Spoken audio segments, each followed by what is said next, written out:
Vamos a estar hablando con el juez César Álvarez. Ayer se declaró el fallo que declara inconstitucional el castigo al cultivo de marihuana para consumo personal.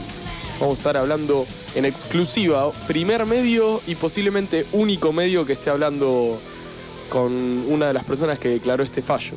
Y ahora estamos en comunicación directa con el señor César Álvarez. ¿Cómo le va, doctor? Buenas noches, ¿cómo les va? Muy bien.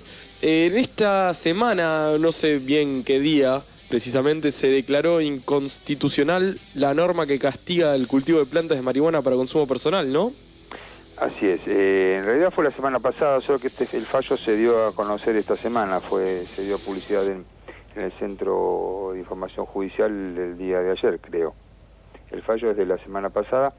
En ese fallo lo que hacemos es declarar la inconstitucionalidad de un párrafo del artículo 5 de la Ley de Estupefacientes, comúnmente llamada la Ley 2337, llamada comúnmente Ley de Drogas, que establece una pena determinada para el cultivo de estupefacientes con destino inequívoco al consumo personal.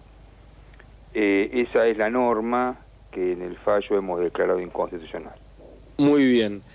Hay una parte del fallo que nombra al artículo 19 de la Constitución Nacional como consagración de la autonomía, libertad y autolegislación.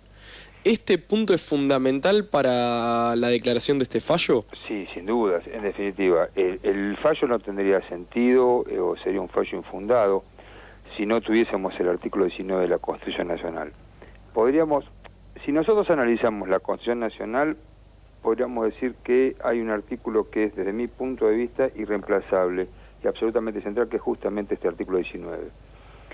El artículo 19 de la Constitución Nacional consagra fundamentalmente lo que podemos entender como libertad. La libertad en dos aspectos o en dos ámbitos: la libertad individual y la libertad pública, la libertad colectiva. La libertad individual en el sentido de establecer un ámbito que queda vedado al legislador, o sea, en el cual el Estado, a través de la ley y de sus funcionarios, no puede ingresar. En ese ámbito, que es el ámbito propio, las acciones privadas de cada individuo, justamente la decisión que se impone es la decisión del individuo. ¿Y por qué es esto? Porque esas acciones que se realizan en el ámbito propio de cada individuo no pueden entrar en contacto con otros individuos, razón por la cual carecería de competencia el Estado para legislar. En función de esto si estamos diciendo, la ley dice que existe una conducta que tiene como único destinatario al propio autor de la conducta, o sea... Eso es la no involucración de terceros. Claro, al no estar involucrados terceros no habría ningún sentido y no habría ningún fundamento para que se establezca una pena, porque en realidad lo que nos falta es el daño a un tercero. Y en esto quiero ser, chicos, muy preciso. Para que pueda haber una sanción penal, hay dos requisitos que establece el artículo 19. En primer lugar, que haya una conducta. Esto nos parece sencillo. ¿Y qué quiere decir? Pero repitámoslo, aclarémoslo. Que no puede haber sanciones sanciones penales por lo que uno piensa o por lo que uno es. A ver, si uno piensa mal o piensa bien, no se nos puede poner una sanción. La sanción solamente se nos puede poner por una conducta, algo que trasciende, algo que se hace, punto uno. Pero tampoco se nos puede poner sanciones por cómo somos. Somos altos, gordos, petizos, pelados, no se nos puede poner una sanción. La sanción solamente se nos puede imponer por lo que hacemos. Esta es la primera parte, el primer principio, que se llama el principio de acto del artículo 19. Pero hay otro principio, que es el principio de lesividad. Es decir, no alcanza con que haya un acto, sino que además ese acto tiene que ser un acto lesivo para terceros. Porque si no es lesivo para terceros, hay un acto que la conducta del individuo no entra en contacto con otros y carece de fundamento la intervención del Estado legislando. No sé si se entiende. Sí, se entiende claramente. Este es el fundamento. Buenas noches, doctor. Lo saluda Fito. ¿Qué tal, Fito? ¿Cómo te va? Todo muy bien. Le quería hacer una pregunta con respecto porque yo no me he informado sobre este acontecimiento, pero yo por lo menos tenía entendido que la Corte Suprema ya se había despedido sobre esto. ¿Por qué volvió a suceder? A ver, en realidad digamos, el fallo de la Corte, lo que vos te refieres al fallo Arriola, es un fallo dictado por la Corte el 25 de agosto del 2009, si no recuerdo mal. En ese fallo, la Corte en realidad declaró la inconstitucionalidad de la segunda parte del artículo 14 de la Ley de Estupefacientes, que es el que establece una pena para quien tenga estupefacientes para consumo personal. La de tenencia. No el cultivo para consumo, sino la tenencia para consumo.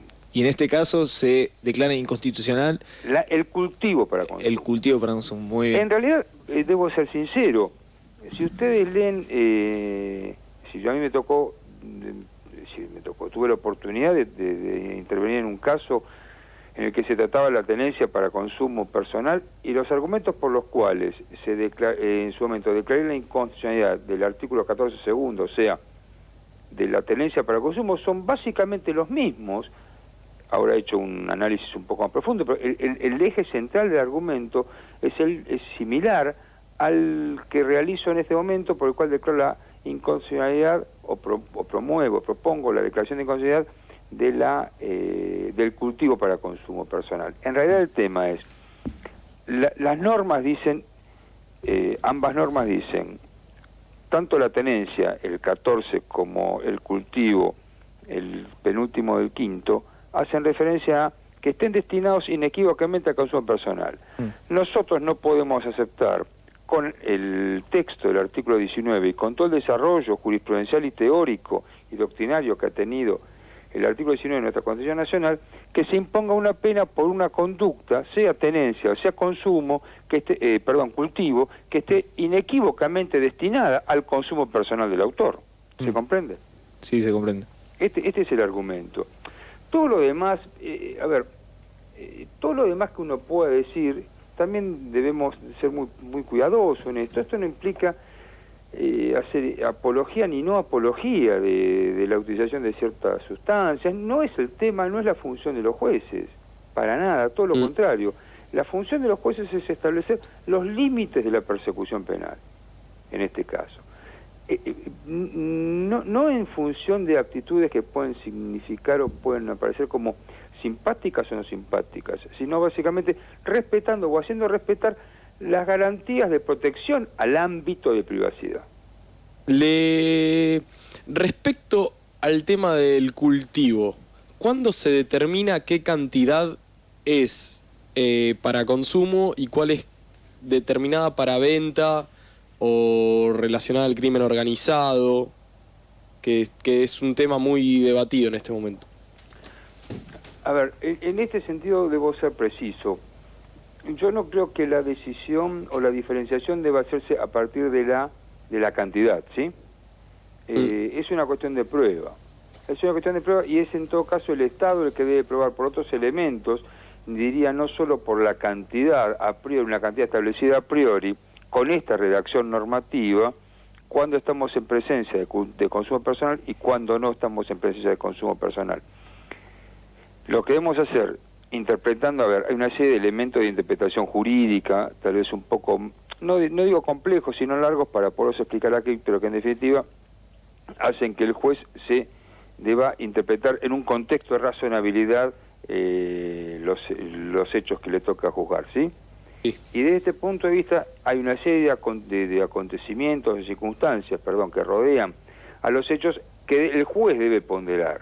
Digo, no es correcto decir, desde mi punto de vista, por eso en el fallo no hago ninguna referencia a cantidad, decir, hasta tanta cantidad es para consumo personal, o hasta tanta cantidad, o a partir de tanta cantidad no lo es. No es el tema de la cantidad, sino el tema de las circunstancias que hagan inequívocamente presumir a los jueces que el cultivo para consumo personal.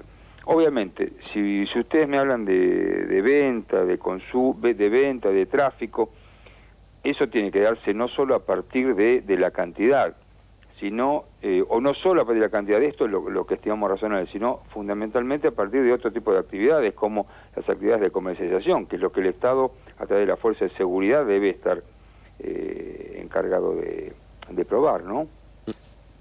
Doctor, le hago otra pregunta con respecto a, si bien se ha declarado inconstitucional ya 2 artículos de la ley de estupefacientes, o por lo menos 2 pedazos de 2 artículos, si bien ha sucedido esto y se ha dicho que es inconstitucional, igualmente sigue siendo ilegal. A ver, debemos ser muy precisos en esto. Nosotros cuando un juez declara la inconstitucionalidad de una norma, de una ley, en este caso el penúltimo párrafo de la ley, lo hace para el caso concreto. En este caso concreto, es decir, el fallo de un juez tiene el alcance el caso, de la causa a resolver, ¿entiende? Es decir, esto no quiere decir que podamos decir que con nuestro fallo se haya eliminado el penúltimo párrafo del artículo 5. Si esto siguiera produciendo de un modo sistemático por otros tribunales y la Corte finalmente lo hiciera, podríamos decir que estamos en un proceso prácticamente de acentuación y generación de precedentes en este sentido, y tendería a la eliminación de la obligatoriedad normativa. No sé si se comprende lo que estoy diciendo. Sí, quedó claro, yo lo había interpretado de una manera incorrecta. Ahora quiero saber...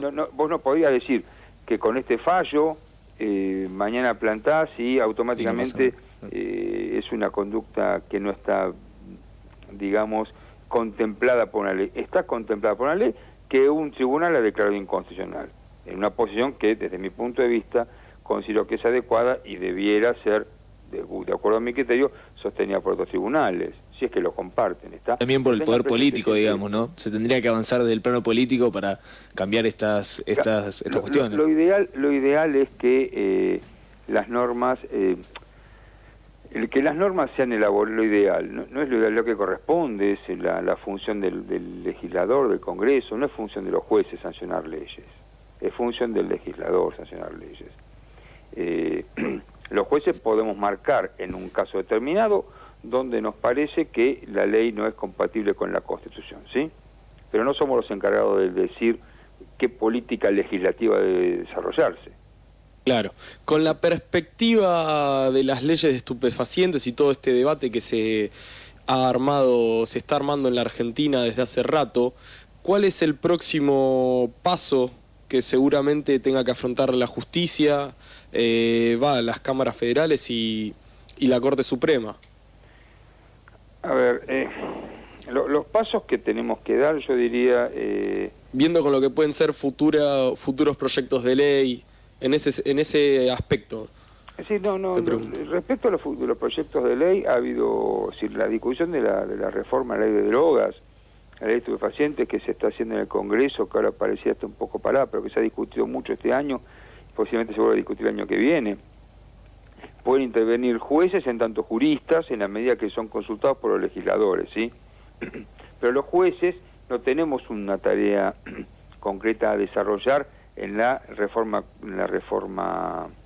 de la legislación. Seguramente los fallos son tomados en cuenta, y cuanto más reiterados son los fallos por más tribunales, más tomados en cuenta serán por los legisladores. No sé si se comprende, pero la modificación de la legislación deberá ser una tarea de los diputados y de los senadores. Ok. Bueno, señor Álvarez, le agradecemos por este rato que compartió con nosotros. Muchas gracias, chicos. Hasta luego. Ahí pasaba el doctor César Álvarez, juez de la Cámara Federal de La Plata.